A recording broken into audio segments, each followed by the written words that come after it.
नवी दिल्लीतील cathedral church of the redemption इथं पंतप्रधान नरेंद्र मोदी यांनी ख्रिसमसच्या विशेष प्रार्थना सभेला उपस्थिती लावली. ख्रिसमस कॅरल्स आणि प्रार्थनाच्या माध्यमातून त्यांनी ख्रिस्ती बांधवांसोबत सण साजरा केला. दिल्लीचे बिशप डॉक्टर पॉल स्वरूप यांनी पंतप्रधानांसाठी यावेळी विशेष प्रार्थना केली.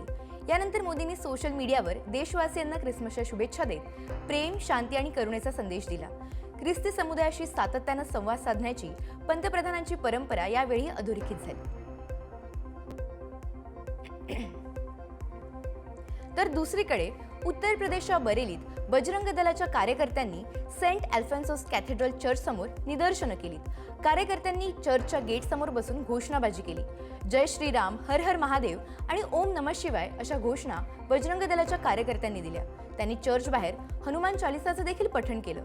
चर्चनं आयोजित केलेल्या ख्रिसमस उत्सवात हिंदू धर्म आणि समाजाचं चुकीचं चित्रण केल्याचा आरोप या कार्यकर्त्यांनी केलाय. चर्चमधील कार्यक्रमानं हिंदूंच्या भावना दुखावल्या गेल्याची तक्रार करत या कार्यकर्त्यांनी निदर्शनं केलीत. हैदराबादमधील गंगा जमनी तहजीब जपणारे सेंट ल्यूक हिंदुस्थानी चर्च आजही आपली आगळीवेगळी ओळख टिकवून आहे. 125 वर्षांपूर्वी निजामांच्या काळात स्थापन झालेल्या या चर्चमध्ये आजही ख्रिस्त प्रार्थना ही उर्दू आणि हिंदी भाषेत होते. दक्षिण भारतातील हे एकमेव चर्च आहे जिथे उर्दू बायबल आणि उर्दू शिलालेख पाहायला मिळतात. प्रवचनं दख्खनी उर्दूत दिली जातात. मात्र उर्दू आणि हिंदी जाणणाऱ्या पाद्रींची कमतरता हे मोठं आव्हान आहे. तरीही ही अनोखी परंपरा जपण्यासाठी चर्च प्रशासन प्रयत्नशील आहे. ओडिसातील पुरीमध्ये प्रसिद्ध वाळू शिल्पकार सुदर्शन पटनायक यांनी नाताळच्या निमित्तानं सफरचंद आणि वाळू वापरून सांता क्लॉजचं भव्य शिल्प साकारलंय. 60 फूट लांब, 22 फूट उंच आणि 45 फूट रुंद अशा कलाकृतीसाठी 1.5 टन सफरचंद वापरली गेली आहेत. दरम्यान world record of book of इंडियामध्ये त्यांची अधिकृत नोंद झाली आहे. शिल्पामध्ये सांता क्लॉजच्या हातात पृथ्वीचा गोल दाखवून जागतिक शांततेचा संदेश देण्यात आलाय. सुदर्शन पटनायक आणि त्यांच्या 30 विद्यार्थ्यांनी त्यांना या कामात सहकार्य केलंय. ख्रिसमस आणि सरत्या वर्षाला निरोप देण्यासाठी राजस्थानची राजधानी जयपूरमध्ये पर्यटकांचा ओघ मोठ्या प्रमाणावर वाढलाय. गुलाबी नगरी अशी ओळख असलेल्या जयपूरच्या प्रमुख ऐतिहासिक स्थळांवर देश आणि विदेशातील पर्यटकांची मोठी गर्दी झाली आहे. संपूर्ण शहर उत्सवाच्या वातावरणात न्हाऊन निघालंय. आमेर किल्ला, हवा महल, जंतर मंतर आणि सिटी पॅलेस यांसारख्या प्रसिद्ध वास्तू पाहण्यासाठी पर्यटकांच्या लांबच लांब रांगा लागल्या आहेत. गेल्या काही वर्षांच्या तुलनेत पर्यटकांच्या संख्येत मोठी वाढ झाली आहे. ख्रिसमसच्या सुट्ट्यांमुळे पर्यटनाला आता सुगीचे दिवस आले आहेत. देशभरात ख्रिसमस सण मोठ्या उत्साहात साजरा केला जात असतानाच छत्तीसगड आणि केरळमधून वाद आणि तोडफोडीच्या घटना समोर आल्या आहेत. काही ठिकाणी धार्मिक संघटनांकडून निषेध व्यक्त करण्यात आला तर काही भागात हिंसाचाराच्या घटना घडल्या आहेत. छत्तीसगडच्या रायपूरमधील तेलीबांधा परिसरातील मॅग्नेटो मॉल तसंच कटोरा तलाव इथं ब्लिंकेट गोदामात काही व्यक्तींकडून तोडफोड करण्यात आली. तर दुसरीकडे केरळच्या अलापुझा जिल्ह्यात 2 वेगवेगळ्या कॅरोल सिंगिंग गटांमध्ये वाद होऊन त्याचं रूपांतर हिंसक झटापटीत झालं. शिमल्यात यंदा निसर्गानं पर्यटकांना चांगलीच हुलकावणी दिली आहे. हिमाचल प्रदेशात यावर्षी डिसेंबर महिन्यात पावसाचं प्रमाण 0% राहिल्यानं बर्फवृष्टी झालीच नाही आणि त्यामुळे पर्यटकांची मोठी निराशा झाली आहे. मात्र ख्रिसमसचा उत्साह टिकवून ठेवण्यासाठी शिमल्यातील पर्यटन व्यावसायिकांनी चक्क कापसाचा वापर करून कृत्रिम बर्फ तयार केलाय. पर्यटनावर अवलंबून असलेल्या इथल्या अर्थव्यवस्थेला फटका बसू नये म्हणून हॉटेल आणि स्थानिक प्रशासनानं ठिकठिकाणी कापसाचा वापर करून बर्फाचे देखावे उभारले आहेत. पर्यटकांनी या प्रयत्नांचं कौतुक केलं असलं तरी त्यांना खऱ्या हिमवर्षाची ओढ अजूनही कायम आहे.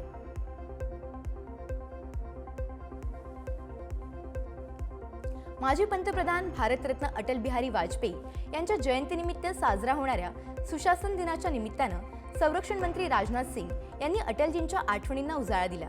यावेळी त्यांनी अटलजींच्या मुत्सद्देगिरीचा आणि त्यांच्या हजरजबाबीपणाचा एक किस्सा सांगितला. अटल बिहारी वाजपेयी जेव्हा पाकिस्तानच्या दौऱ्यावर होते तेव्हा एका महिला पत्रकारानं त्यांना मिश्किलपणे लग्नाबद्दल विचारलं होतं. मात्र लग्नाच्या भेटीत काश्मीर हवा आहे अशी मागणी त्या महिलेनं केली होती. त्याला यावेळी अटलजींनी चोख उत्तर दिलं होतं, मला तुमचं स्थळ मान्य आहे पण मला हुंड्यात संपूर्ण पाकिस्तान हवा आहे. अटलजींच्या या किस्स्याची सध्या जोरदार चर्चा झाली होती.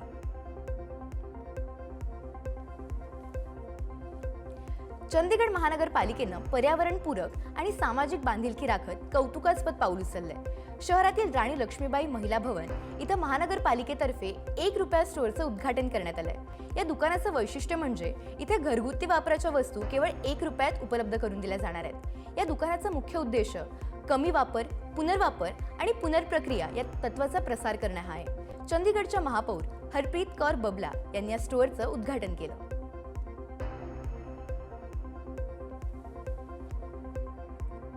भारतानं बंगालच्या उपसागरात न्यूक्लिअर पॉवर्ड पाणबुडी INS अरिघातमधून 3500 किलोमीटर पल्ल्याच्या K4 या बॅलिस्टिक क्षेपणास्त्राची यशस्वी चाचणी केली आहे. हे प्रक्षेपण विशाखापट्टणमच्या किनाऱ्याजवळ करण्यात आलं. समुद्राखालून क्षेपणास्त्र डागण्याच्या भारताच्या क्षमतेला बळकटी देण्याच्या दिशेनं हे एक महत्त्वाचं पाऊल मानलं जात आहे. या चाचणीमुळे भारताच्या समुद्र आधारित अणुप्रतिरोध क्षमतेला आणखी बळकटी मिळाली आहे. यामुळे आता जमीन, हवा आणि समुद्र या तिन्ही माध्यमातून अणुबॉम्ब प्रक्षेपित करण्याची क्षमता भारताकडे आली आहे. हैदराबादच्या राजीव गांधी आंतरराष्ट्रीय विमानतळावर सौदी अरेबियाहून येणाऱ्या फ्लायनान्स एअरलाइन्सचा XY325 या विमानाला बॉम्बनं उडवून देण्याची धमकी मिळाली. त्यामुळे तातडीनं विमानतळ प्रशासन आणि सुरक्षा यंत्रणा सतर्क झाल्या. त्यानंतर विमान सुरक्षितपणे उतरवण्यात आलं आणि आयसोलेशन बेमध्ये नेऊन केंद्रीय औद्योगिक सुरक्षा दल, स्थानिक पोलीस आणि बॉम्ब शोधक पथकानं तपासणी केली. पण सर्व प्रवासी सध्या सुरक्षित आहेत आणि कोणतीही हानी झालेली नाही. गुजरातच्या सुरतमध्ये 10व्या मजल्यावरून एक व्यक्ती खाली पडून 8व्या मजल्यावर अडकला. 57 वर्षांचा एक व्यक्ती घराच्या खिडकीतून खाली पडला आणि 8व्या मजल्यावर जवळपास 1 तास अडकून होता. अग्निशमन दलानं अथक प्रयत्न करून या व्यक्तीचे प्राण वाचवले. झोपेत या व्यक्तीचा पाय घसरला आणि तो खिडकीतून खाली पडला. सुदैवानं त्याचा पाय खिडकीच्या ग्रिलमध्ये अडकला आणि तो बचावला. त्यानंतर अग्निशमन दलानं तब्बल 1 तास बचाव कार्य करून या व्यक्तीचे प्राण वाचवले. ओडिशातील सुरक्षा दलांनी नक्षलवाद्यांविरोधात मोठी कारवाई केली आहे. कंधमाल जिल्ह्यातील रंपा जंगलात नक्षलवादी कमांडर गणेश उईके या कारवाईत ठार झालाय. नक्षल कमांडर गणेश उईकेवर 1 कोटींचं बक्षीस होतं. ओडिशा स्पेशल फोर्स, CRPF आणि BSFच्या संयुक्त पथकांनी ही कारवाई केली आहे. दरम्यान या कारवाईत सुरक्षा दलांनी 2 महिलांसह 4 नक्षलवाद्यांचे मृतदेहही ताब्यात घेतले आहेत. सध्या परिसरात सुरक्षा वाढवण्यात आली आहे. ही कारवाई राज्यातील नक्षलवाद नियंत्रण करण्याच्या प्रयत्नांचा एक भाग मानली जाते.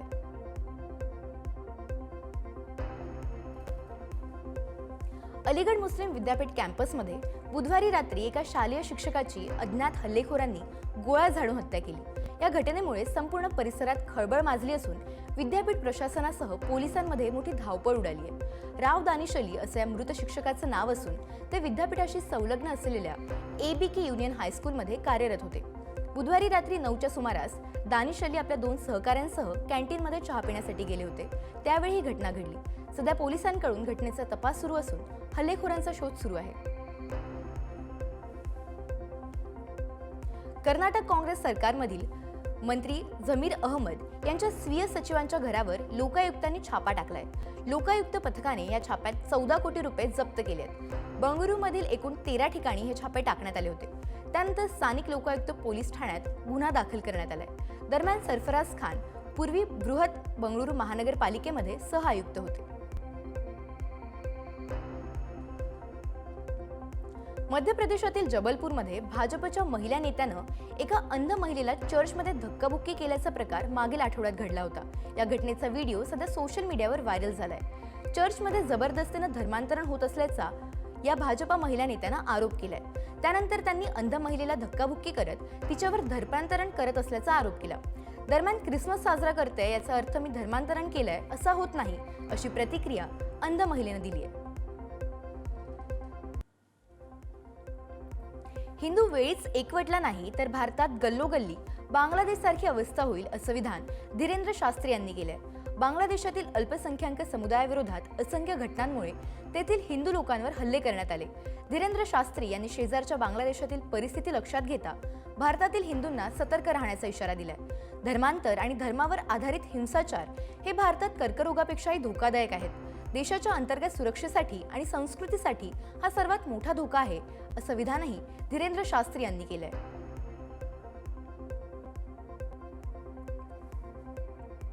काँग्रेस खासदार शशी थरूर यांनी भारतानं शेख हसीना यांना तात्पुरतं परत न पाठवण्याच्या कृतीचं समर्थन केलंय.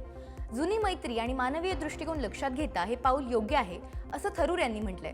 तसंच प्रत्यार्पण प्रकरणं ही आंतरराष्ट्रीय कायदे, करार आणि अपवादांमुळे गुंतागुंतीची असतात. त्यामुळे सरकारनं सर्व बाबींचा सखोल अभ्यास केल्याशिवाय निर्णय घेणं योग्य नाही. तोपर्यंत शेख हसीना यांची सुरक्षा आवश्यक आहे आणि एका चांगल्या मित्र देशाच्या नेत्याबाबत आदरातिथ्य दाखवणंही गरजेचं आहे असंही थरूर यांनी म्हटलंय. बांगलादेशच्या माजी पंतप्रधान खालिदा झिया यांचा मुलगा तारिक रहमान 17 वर्षांनी बांगलादेशात परतलाय. त्यांच्या स्वागतासाठी विमानतळाजवळ त्यांच्या पक्षाचे 1 लाख कार्यकर्ते जमले होते. हसीना सरकारच्या काळात त्यांच्या विरुद्ध अनेक भ्रष्टाचाराचे खटले प्रलंबित होते. त्यावेळी अटक टाळण्यासाठी रहमान 2008 मध्ये लंडनला पळून गेले होते. BNPच्या अध्यक्षा खालिदा झिया या सध्या 80 वर्षांच्या आहेत आणि त्या खूप आजारी आहेत. त्यामुळे रहमान पुढील पंतप्रधान पदासाठी दावेदार असू शकतात असं मानलं जात आहे. केंद्रीय मंत्री नितीन गडकरी यांनी हमासचे माजी प्रमुख इस्माईल हानिया यांची त्यांच्या मृत्यूच्या काही तास आधी भेट घेतली होती. ही माहिती त्यांनी नुकत्याच एका पुस्तक प्रकाशन सोहळ्यादरम्यान दिली. 2024 मध्ये जेव्हा ते इराणच्या राष्ट्रपतींच्या शपथविधी समारंभात सहभागी होण्यासाठी गेले होते तेव्हा त्यांची हमासच्या मोठ्या नेत्याशी भेट झाली होती.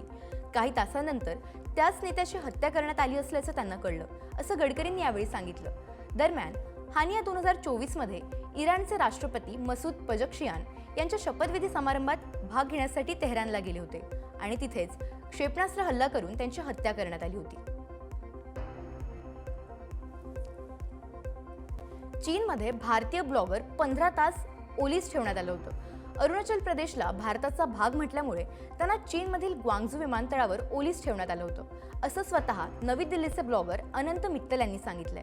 यावेळी चीनी अधिकाऱ्यांनी त्यांचे मोबाईल, कॅमेरा आणि इतर गॅजेट्सही जप्त केले होते. त्यांना सुमारे 15 तास ताब्यात ठेवण्यात आलं. अधिकारी त्यांच्याकडून आयपॅड घ्यायला विसरले आणि त्यामुळेच त्यांनी त्यांच्यासोबत घडलेल्या संपूर्ण घटनेचं रेकॉर्डिंग केल्याचा दावा त्यांनी केला आहे. भारत आणि अमेरिका या देशांदरम्यान एका व्यापक द्विपक्षीय व्यापार करारावर सध्या चर्चा सुरू आहे. भारतानं अमेरिकेसमोर व्यापार वाटाघाटीत आपला अंतिम प्रस्ताव ठेवलाय. भारतावर लावण्यात आलेलं एकूण 50% टॅरिफ कमी करून 15% करावं आणि रशियाकडून कच्चे तेल खरेदी केल्याबद्दल लावण्यात आलेला अतिरिक्त 25% दंड पूर्णपणे रद्द करावा अशी भारताची मागणी आहे. दोन्ही देशांदरम्यान सुरू असलेल्या या वाटाघाटीतून नवीन वर्षात काही ठोस निर्णय येण्याची अपेक्षा आहे.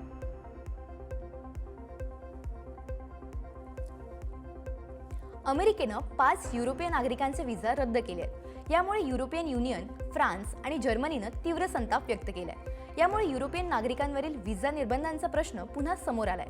अमेरिकेनं ज्या 5 व्यक्तींना प्रवेशबंदी केली आहे त्यामध्ये माजी युरोपियन कमिशन सदस्य थिएरी ब्रिटन यांचा समावेश आहे.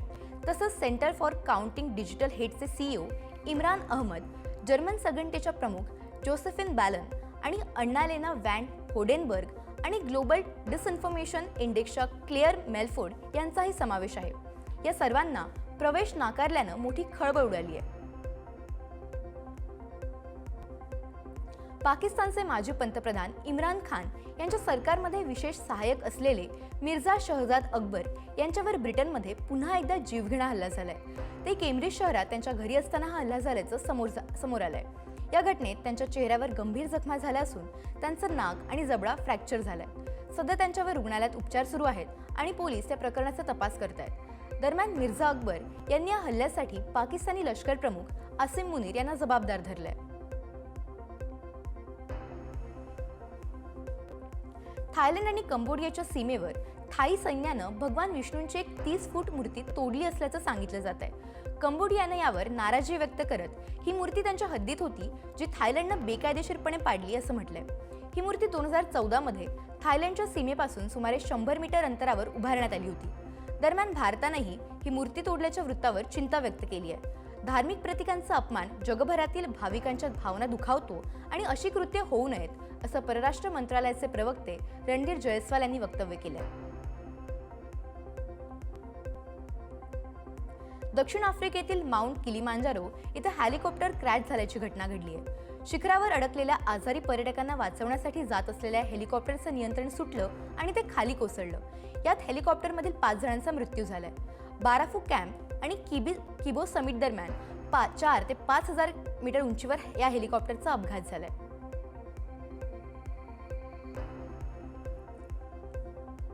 रशियातील याकुतियामध्ये सध्या कडाक्याची थंडी पडते. इथं तापमान -56 पर्यंत खाली आलंय. हे सध्या पृथ्वीवरील सर्वात कमी तापमान मानलं जात आहे. याकुतियामधील टिक्सी गावात गेल्या 3 दिवसांपासून जोरदार बर्फाचं वादळ सुरू आहे. वेगानं वाहणाऱ्या वाऱ्यासोबतच उडणाऱ्या बर्फामुळे लोकांना बाहेर पडणं खूप कठीण झालंय. सततच्या बर्फवृष्टीमुळे अनेक घरांच्या मुख्य दरवाजापर्यंत बर्फ साचलाय. परिस्थिती पाहता प्रशासनानं सर्व शाळांना सुट्टी जाहीर केली आहे.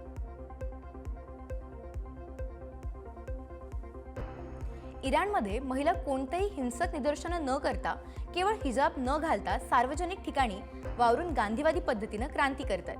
हिजाब आणि विनम्रता कायदा असूनही जनआंदोलनाच्या भीतीनं इराण सरकार महिलांना अटक करत नाहीये. सामान्य गृहिणींपासून महाविद्यालयीन तरुणींपर्यंत सर्वच महिला या शांततेत सुरू असलेल्या आंदोलनात सहभागी झाल्या आहेत. शस्त्र आणि दगडफेक किंवा कोणत्याही हिंसक घोषणांशिवाय इराणच्या महिलांनी तिथल्या कट्टरपंथी राजवटीविरुद्ध युद्ध पुकारलंय.